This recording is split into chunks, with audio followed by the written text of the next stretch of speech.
జీవిత భాగస్వామిని ఎన్నుకోవడంలో దేవుని చిత్తం. బేసిక్గా అన్ని ప్రశ్నలు దేవుని చిత్తము ఎలా కనుక్కోవాలి అన్నటువంటి ప్రశ్నలు.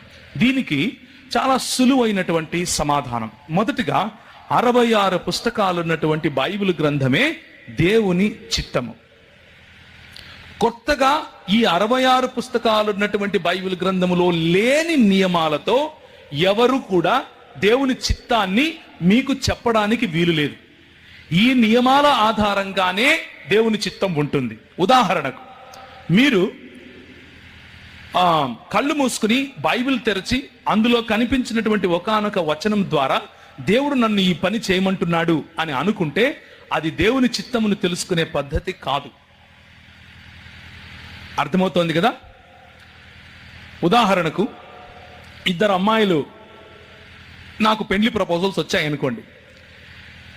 ఒక అమ్మాయి పేరు కృప, ఇంకొక అమ్మాయి పేరు ఆశ. నేను కళ్ళు మూసుకొని ప్రార్థన చేసి బైబిల్ తెరిచాను. బైబిల్ తెరిస్తే నా కృప నీకు చాలును అని వచ్చింది. ఇప్పుడు నేనేమనుకోవాలి? అర్థమవుతుందా? చాలా మంది వారి జీవితాలలో నిర్ణయాలు ఇలా చేయటానికి ఇష్టపడతారు. ఇది దేవుని చిత్తమును కనుక్కునే పద్ధతి కాదు.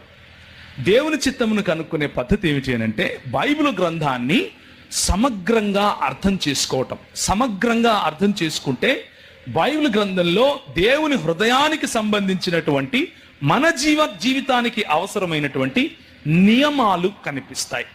ఆ నియమాలను అవపోసన పడితే, ఆ నియమాలతో ఆధారంగా మనం బ్రతికితే ప్రతి అడుగు కూడా దేవుడు మనల్ని సంరక్షిస్తూ ముందుకు